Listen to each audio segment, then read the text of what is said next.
Ini mohon maaf Ustaz, saya hendak menanyakan kejadian yang menimpa kerabat saya. Jadi kerabat saya saat ini, sebut saja B, lebih dari 20 tahun yang lalu dibantu uang sekolah oleh saudaranya. Kala itu saudaranya mengatakan niat membantu Ustaz. Bantuannya berupa uang untuk membayar SPP sekolah. Tahun berganti, tiba saudara si B ini menagih bantuannya itu. Dan katanya dianggap hutang. Dan semua sudah ditotal juga Ustadz. Karena dianggap hutang tadi, maka dikonversikan 10 kali lipat. Karena dianggap harus menyesuaikan dengan keadaan atau nilai uang yang sekarang. Iya, dari dibanding 20 tahun yang lalu. Karena ditagih terus-menerus, maka si B ini akhirnya berencana membayar semua bantuan yang sudah diterima. Hanya saja si B bersedia membayar sebesar bantuan yang dia terima itu, tidak dikonversi 10 kali lipat atau nilai uang sekarang gitu. Tapi saudara si B ini tidak menerima dan menyatakan bahwa B tetap berhutang dan kelak akan ditagih di akhirat. Pertanyaannya Ustadz, yang pertama, apakah tindakan si B ini sudah benar dengan membayar hanya sebesar bantuan yang dia terima tanpa dikonversi nilai uang yang sekarang itu Ustaz? Dan yang kedua, apakah memang kelak tetap si B ini dianggap berhutang kepada saudaranya di akhirat Ustaz? Pertanyaan pertama tadi apa? Benar tindakannya kalau dia mau bayar tapi tidak dengan nilai uang yang sekarang Ustaz? Oke, yang kedua? Iya. Yang kedua, di akhirat nanti apakah terhitung utang? Apakah dia masih terhitung hutang oleh si B kalau dia tidak dibayar Ustaz? Baik, bismillah, alhamdulillah, wassalatu wassalamu ala rasulillah wa ba'd. Ini kasusnya menarik dan unik ya. Artinya memang di antara kita bersaudara ya, jangankan kita saudara kandung, saudara dekat, sepupu ataupun keluarga dekat, kitalah yang semestinya saling membantu ya. Kalau kita diperintahkan oleh Allah Subhanahu wa taala berihsan, berbuat baik, maka kebaikan kita yang paling berhak mendapatkannya adalah orang-orang terdekat kita. Orang tua kita, istri kita, anak kita dan saudara-saudara kita. Sebelum kita berpikir untuk berbuat baik kepada orang lain, membantu orang lain, maka yang paling berhak mendapatkan itu tanpa menafikan yang lain adalah orang-orang terdekat kita, khususnya saudara kita. Apalagi di masa dulu 20 tahun yang lalu kita dalam keadaan saudara kita butuh dalam proses studi, dalam proses belajar, tidak ada yang bisa membiayai atau membantu pendidikannya kecuali kita saudaranya mungkin lebih dahulu lebih mapan dan bisa menghasilkan. Maka kalau kejadiannya seperti itu dulu dibantu tanpa ada perkataan ataupun kesepakatan yang disepakati di antara keduanya bahwasanya apa yang diberikan ini tidak jelas statusnya, kan begitu.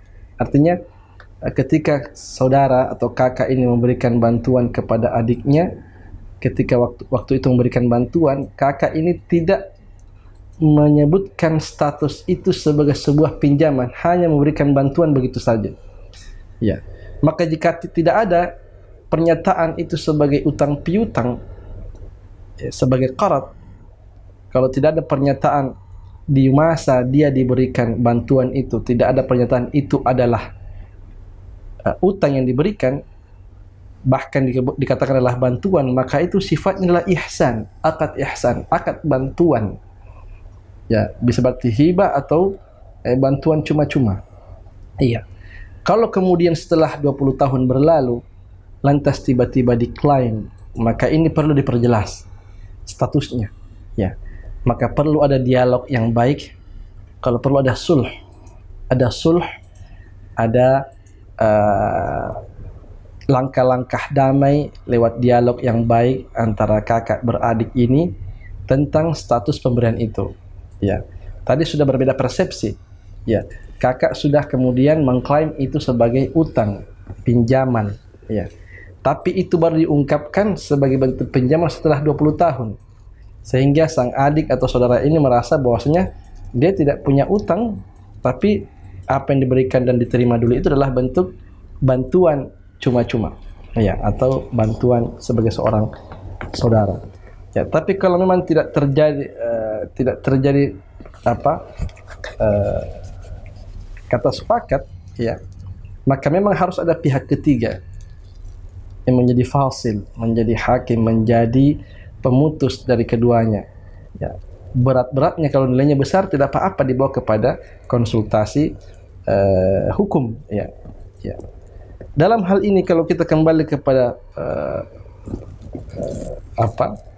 peristiwa awal, maka itu jelas itu adalah ihsan, bentuk kebaikan, pertolongan seperti biasa. Seorang saudara menolong saudaranya. Iya. Tapi kalau itu diklaim sebagai pinjaman, maka perlu ada akad yang mengisbat itu. Ada perlu sirah, ada perlu ijab dan kabulnya. Artinya ada sirah, ada bentuk akad di mana bentuk itu menegaskan bahwasanya pemberian itu adalah pinjaman. Kalau tidak, maka dia kembali kepada hukum asli, pemberian biasa, hibah ataupun pemberian hadiah. Ya, tapi karena si adik ini atau saudara ini mencari jalan tengahnya, memudahnya, maka ia pun bersedia mengembalikannya, menganggap itu adalah pinjaman, menerima itu. Tapi kembali lagi satu kendala, ya, satu kendala, bahwasanya saudara ini meminta 10 kali lipat. Ya, kemudian dari apa yang diberikan setelah berjalannya 20 tahun berlalu, ya, minta 10 kali lipat dari apa yang diberikan. Maka dua hal menjadi PR bagi keduanya. Yang pertama adalah mengisbat, betulkah pemberian itu utang atau bukan utang. Nah, sekarang poin pertama ini selesai dengan kebersediaan si adik untuk mengembalikan. Berarti si adik menerima, oke lah, itu adalah utang. Maka kita kembali kepada poin kedua. Apa itu? Berapa yang harus dikembalikan? Ya. Apakah memenuhi kemauan saudara yang meminta 10 kali lipat, ataukah mengembalikan sebesar apa yang diberikan itu? Apakah mengembalikan sebesar apa yang diberikan, ataukah mengembalikan 10 kali lipat dari apa yang diberikan? Nah, mana yang dilakukan? Ya. Dalam hal ini kita kembali kepada asas. Berarti kita sepakat itu adalah pinjaman. Si adik yang dibantu ini sudah mengaku akan mengembalikan. Berarti itu beliau menerima bahwasanya ini adalah pinjaman yang harus dikembalikan. Dengan demikian, hukum asal dalam mengembalikan pinjaman adalah mengembalikan seperti apa yang dipinjam. Kalau dia adalah qard, pinjaman uang, maka dia harus dikembalikan sebesar apa yang diberikan. Ya. Itu. Kalau dipinjam 20 juta, ya kembali 20 juta. Kalau 10 juta, ya 10 juta. Kemudian muncul argumen dari si kakak bahwasanya dia meminjam 20 tahun yang lalu.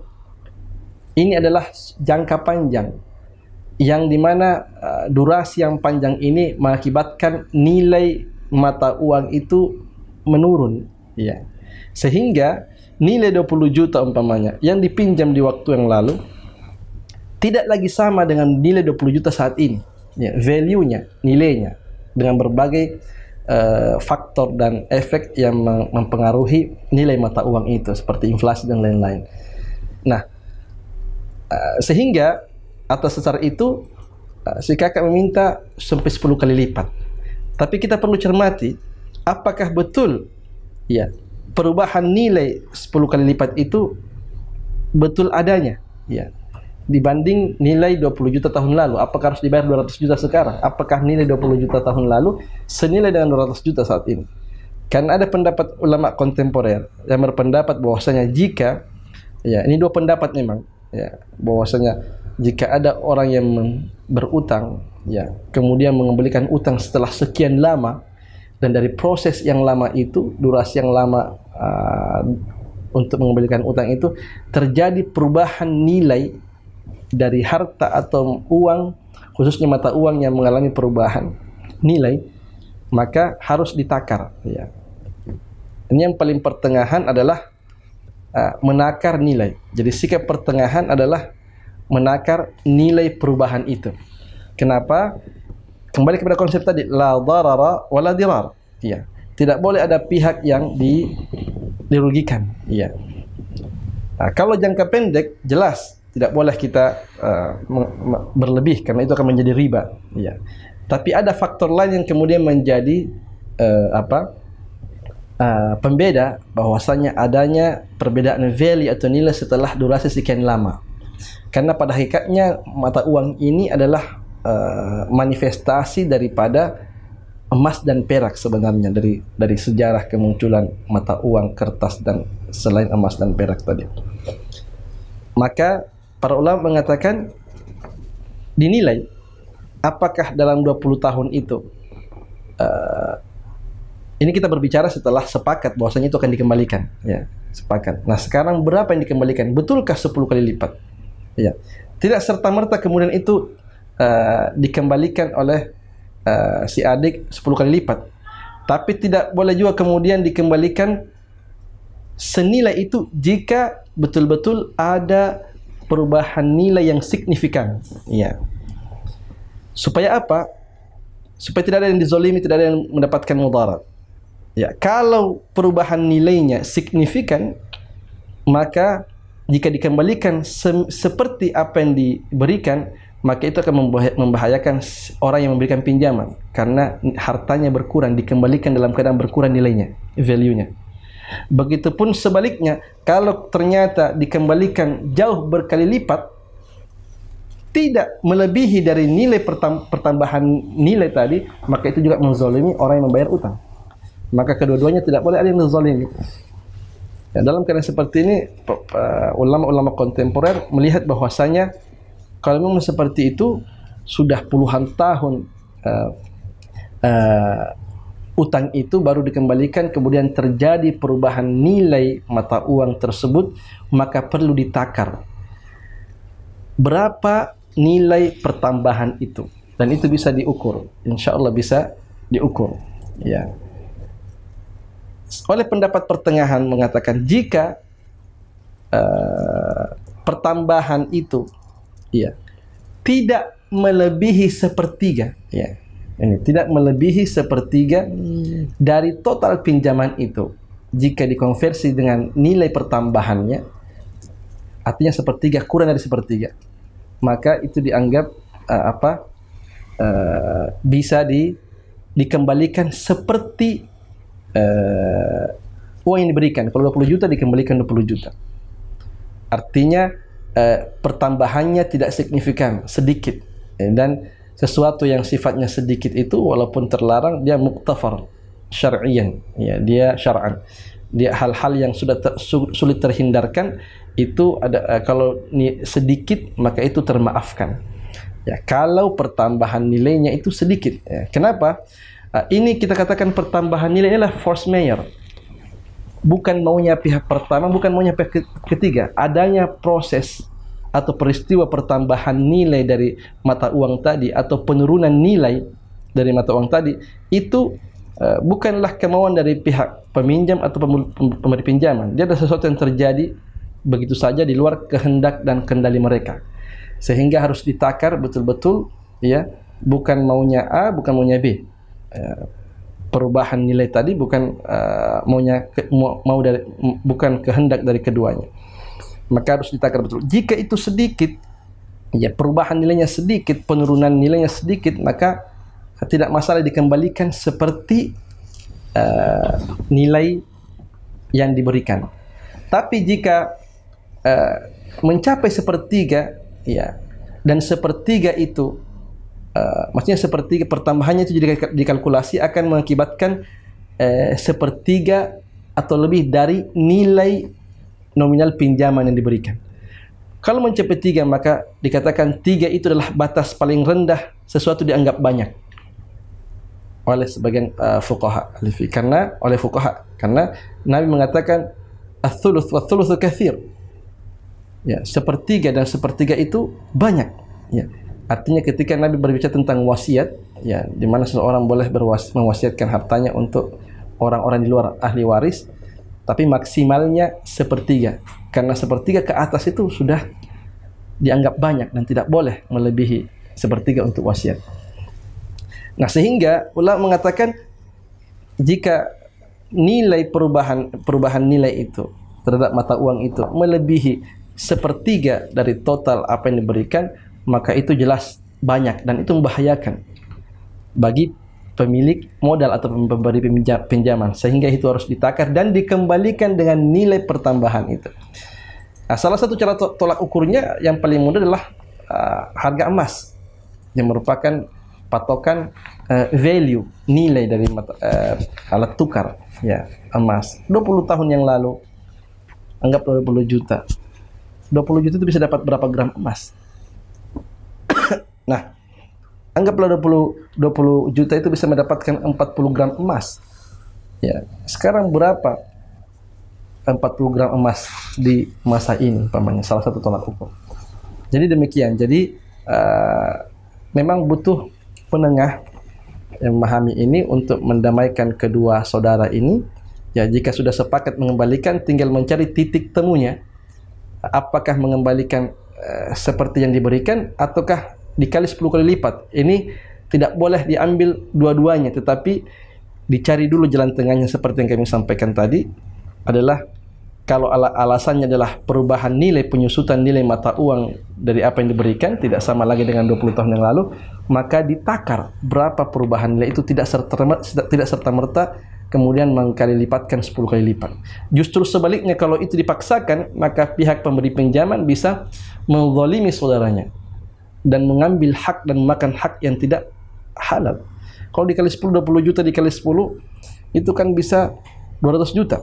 Padahal setelah dikalkulasi dari perubahan nilai itu, mungkin ternyata cuma berapa? Mungkin 40 juta, iya, atau 30 juta. Sedangkan dikali 10 kali lipat 200 juta, maka selisih itu adalah harta haram yang dimakan oleh pemberi pinjaman jika dia memaksakan itu. Maka sebaiknya ditakar. Silahkan. Jalan tengahnya adalah tidak menentukan berapa kecuali setelah ditakar. Wallahu ta'ala a'lam.